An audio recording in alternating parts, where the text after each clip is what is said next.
For those of you maybe who don't know, Christian Aid, make sure this works first.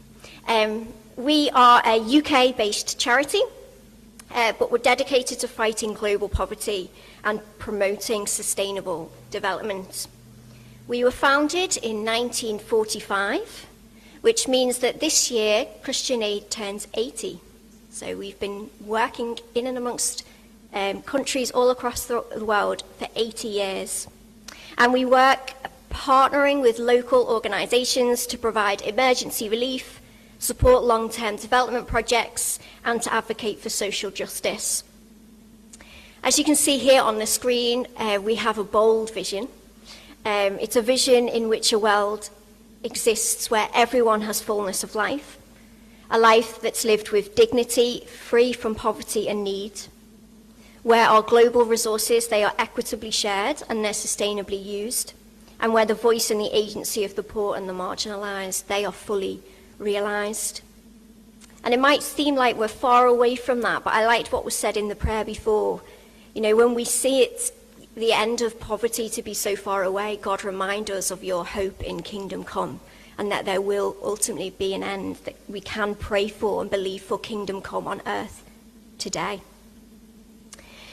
As a charity, we focus on issues like climate change, which you're going to hear a little bit more about today.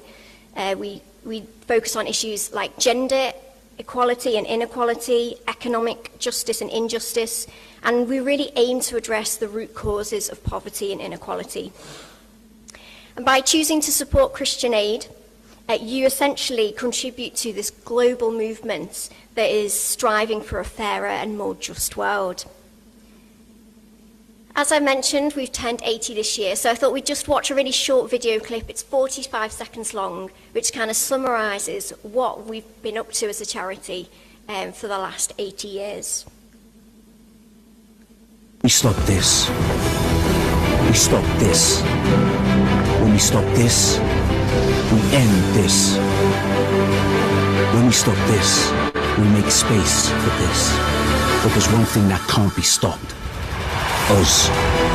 For 80 years, together with you, we've worked with communities and partners across the world to bring lasting change. Together, we've helped refugees, fought hunger, and campaigned for peace. Together, we've tackled gender inequality, racial injustice, and the climate crisis, and responded to countless natural disasters and humanitarian emergencies. But there's more to do, because we won't stop until poverty and injustice stop. Donate today to fuel hope. So our work today, as you're probably aware by now, Christian Aid, we're a charity that supports people to build better futures. And it works through three main ways, which you can see here on the screen. So through partners to support communities to live full lives free from poverty. We respond to emergencies, so helping people who have experienced disasters such as earthquakes, floods, famine and conflict. And we also are passionate about calling on decision makers to make the world a fairer place for everyone. And 80 years we were founded actually in response to the refugee crisis in Europe after World War II. And over those 80 years we've campaigned against apartheid, helped to create the fair trade movement. Don't know if any of you knew that at all, but we were a big player in that. We fought for women's rights, we've been present in humanitarian crises, and worked with communities and partners in the world to fight poverty and injustice. You'll mention me talk a little bit about partners. In fact, I'll probably talk about them quite a lot today. I just wanted to mention briefly why we work in partnership and why we choose that model as a charity. So we collaborate in all areas of our work with a wide range of partners and coalitions to really ensure that our work is comprehensive and well coordinated. And most importantly, that the voice of disaster-affected people is always heard. In doing that, we follow something called a survivor and a community-led response approach. And what that does is really keeps power in the hands of the people who are affected by the crises. Because essentially they are the ones who know their own needs better than we. And when I say we, I'm talking about, INGOs or international non-government organizations like Christian Aid who work in the West. So those who are affected most by the disasters, they will know their needs much better than we ever will. And our partners, they also hold a deep knowledge of local contexts. They've got specialist skills and meaningful relationships with the communities that really enable them to advocate for programs of support. So that's why we're very passionate about working in partnership, and we follow that model and will continue to do so. Some of you here might love a story. I'm a stories person. I love to hear stories of people's lives who have been impacted. Other people might like numbers and statistics. I didn't particularly enjoy maths in school, but I see the need for numbers and statistics. So if you're a numbers person, I just thought I'd share some of our numbers from our annual report, and you can see these in more detail. I've brought along, if you want to take them and find out more today, I've brought some of them on the back table, and you can take them away. But as you can see here, we've reached 4.5 million people, 2023 to 24, which might seem like a lot, but I just wanted to point out that there are actually, according to the World Bank, there are actually around 3.5 billion people, which is 44% of the population, who remain poor by a standard that is more relevant, I suppose, for upper middle class income countries, which is around $6.85 a day. 44% of the global population earn under $6.85 a day. It's low. That's a high statistic, isn't it? So although we are doing everything we can, there is still so much more to do. So many people's lives are affected. Most of you will know about Christian Aid Week. It's on the horizon. It starts next week, which is very exciting. Every May, we come together during Christian Aid Week, and this really is about encouraging churches like yourselves and individuals all over the country and in Scotland and Wales as well, and over in Ireland. We encourage churches and individuals to join us to give, act and pray to end poverty. And this Christian Aid Week, we're focusing on Aurelia, who you can see here a picture of. Aurelia is an inspirational farmer from Guatemala. She's 53 years old, she's a grandmother, and she is also a community leader. And she's made a real impact and difference in her community and on her own life. And this is a picture here with her grandchildren that you can see. And I wanted to just give a little bit of context about why Christian Aid this year has chosen Guatemala and Latin America as the focus story for Christian Aid Week this year. So here you can see Guatemala in Latin America, and you can also see the green called Ultra Verapaz, if you can see that. That's right in the middle of Guatemala, and that's really where our stories are coming from at this Christian Aid Week. The community's livelihoods, traditions, and the very survival, they are threatened by deadly droughts, savage storms, and industrial plantations that are monopolizing the water supply and are deforesting the land. And what's happening in Guatemala is the climate crisis is actually causing both the dry and the rainy seasons that maybe would once arrive with predictability to intensify and to shift erratically. And because of that, because of the weather and its changes, vital crops that are used to obviously feed families, they're failing and plunging families, farming families particularly, into hunger and into poverty.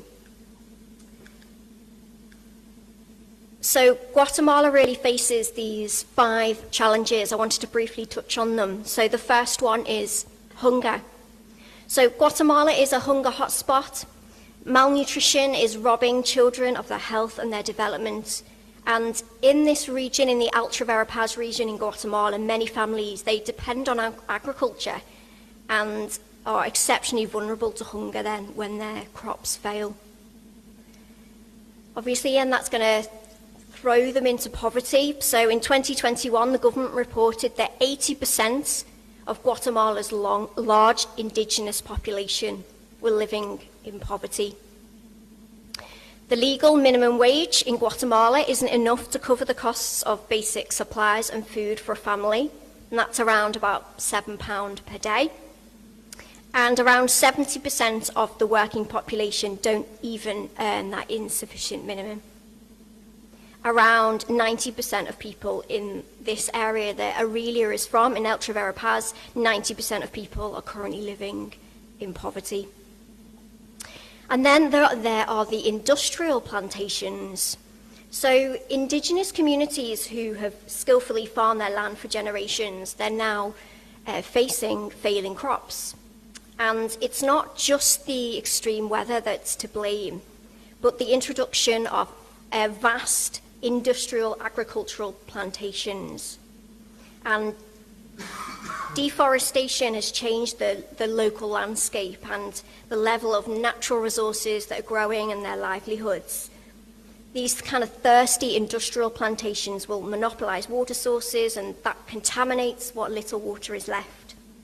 Like the rivers that once flowed, a traditional way of life is drying up. And then there is also the discrimination. So outside of their communities in more urban areas, indigenous women in particular, they still face abuse for the language they speak and the traditional clothes that they choose to wear.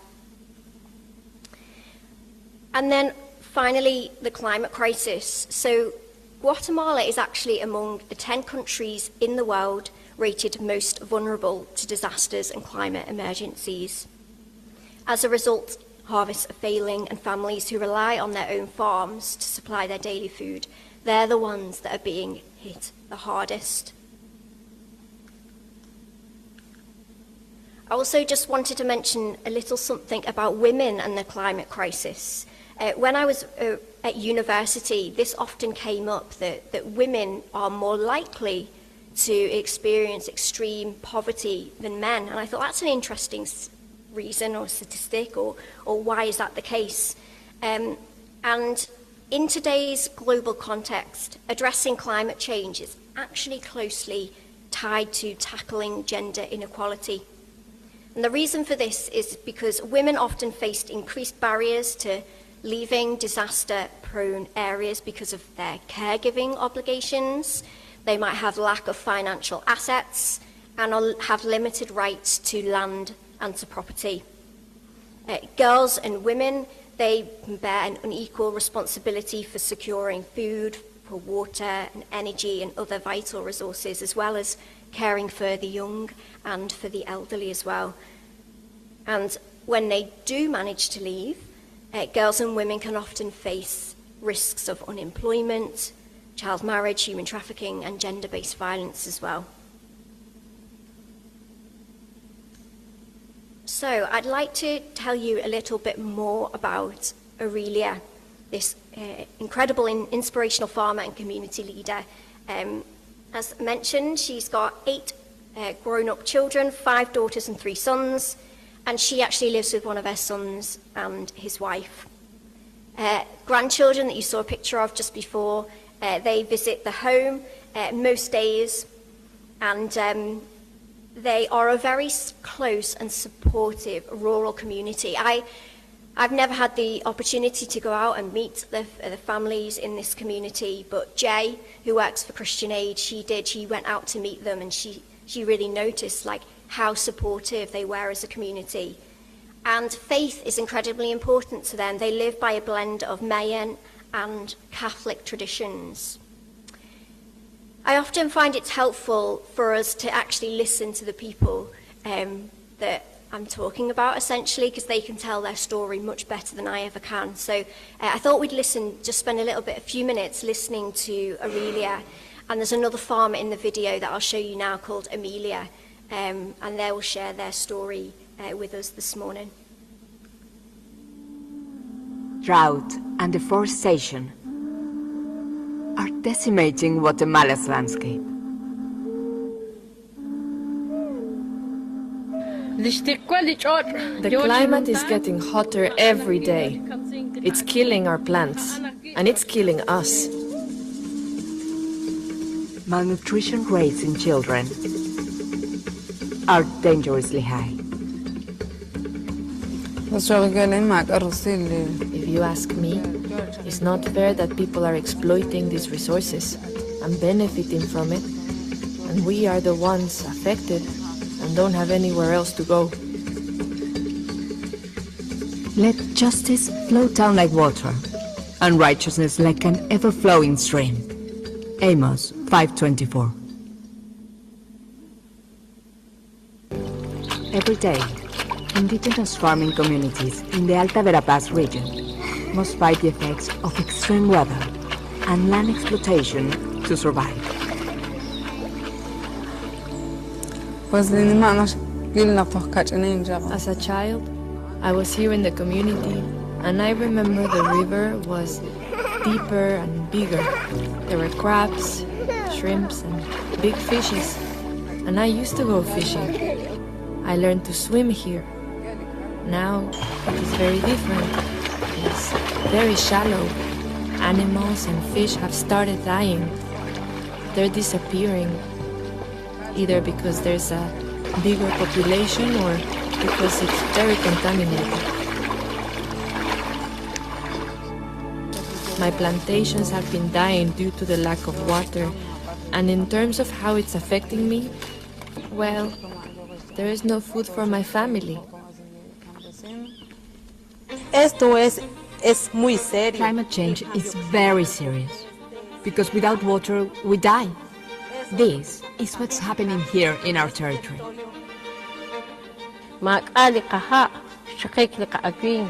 The rivers and streams have dried up, and we have difficulty getting drinking water.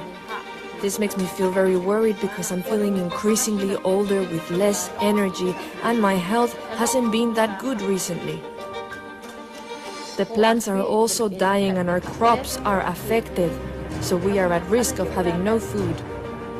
This is very worrying for our kids, especially our grandkids. Christian Aid's partner, COECUP, offers vital training and tools to farmers like Amelia and Aurelia.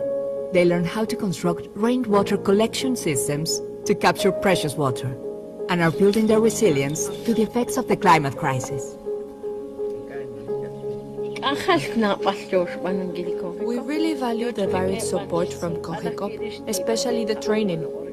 We have learned how to produce liquid and organic fertilizers, and also medicines for our animals, especially the chickens.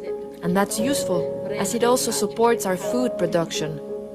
Everything Aurelia learns, she shares with the women in her community. She makes chocolate and cacao bread, and encourages other women to join her. For me, creating chocolate is an art.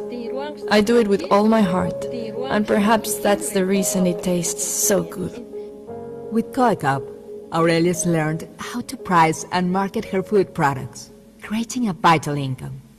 From funding seed trays and pruning scissors to solar dehydrators and training, every donation, no matter the size, will support families to protect themselves from hunger.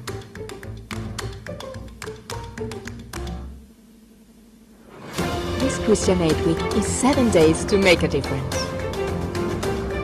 What will you do?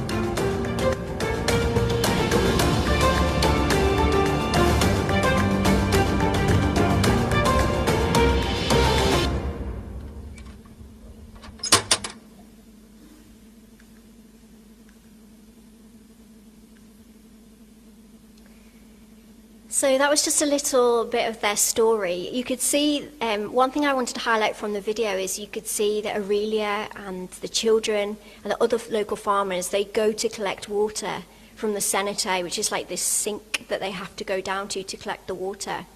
That walk is about an hour away from their home, and they go every day, twice a day. So they go really early in the morning because it's hot, and obviously walking for an hour in extreme heat is very difficult. So they go really early in the morning, and then they walk back, that's 2 hours, and then they do the same in the evening, that's another 2 hours. That's 4 hours just going to collect water. We can't imagine it, can we? It's a completely different way of life here. But the amazing thing is that Christian Aid, alongside its partners, Koikop, have been supporting farmers like Amelia you saw in the video and Aurelia to return to indigenous farming practices and adopt something called agroecological approaches. And what that does is conserves their land, culture and livelihood. So simply put, agroecology, it's quite a mouthful, I often say it wrong, agroecology is farming in a sustainable way that works with, not against, nature. And Koikop, our partners, are supporting people to do that. Excuse me.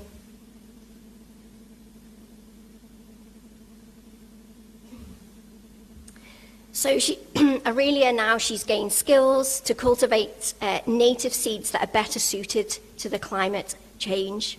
She's producing her own organic fertilizer, creating nurseries, constructing rainwater collection systems, so that ultimately that 4-hour journey doesn't necessarily need to be had, and she can spend more time cultivating her crops and taking it to market so that she can earn a wage.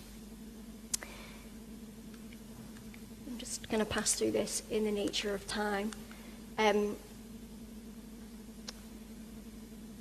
I suppose the question that many of us might have is, has this anything to do with me? The climate crisis here, yes, it affects people all over the world, but we might here in the West not necessarily experience or feel the brunt of it in the same way. And that might lead us to asking the question, does it have anything to do with me, or is there anything that I can do? And our reading today, it came from Acts 11, but in Acts 10, already Peter, he's wrestled with the boundary crossing that God has required of him as he comes to realize that actually God, he shows no partiality in who can receive the Holy Spirit. Peter is called to associate with, to relate to baptize, and actually to love and care for all believers. And the Spirit tells us not to make a distinction, as we see in this verse, not to make a distinction between outsiders and insiders in this new and growing fellowship of disciples. You know, what a hopeful message that is, that all people are welcomed, all people are included and valued. And Peter's experience provides us with an opportunity actually today, I believe, to think about distinctions that we can still find ourselves today making in our churches and communities. So despite God's call to diversity, to embrace diversity in unity, we see that in Ephesians 4, we can still draw lines between those who are in and those who are out, those whose voices are listened to and those who are silenced or ignored.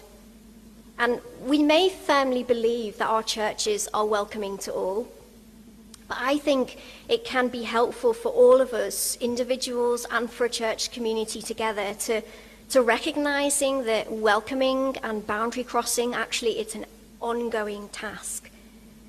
The self-examination of the church community, it doesn't end in the early church. It's something that we need to keep considering, what we are doing to remain faithful to the Spirit's message of inclusion. And the boundaries that separate supposed insiders from outsiders are drawn on a global scale too, when it comes to making economic policy and climate negotiations, whose voices are heard and whose are ignored or silenced. And I think farmers like Aurelia, they're under pressure to sell their land to industrial developers whose practices worsen the environmental crisis. In discussions of political and economic action to tackle these issues, it's often those on the front line of the crisis who actually are excluded. It seems unfair, that, doesn't it?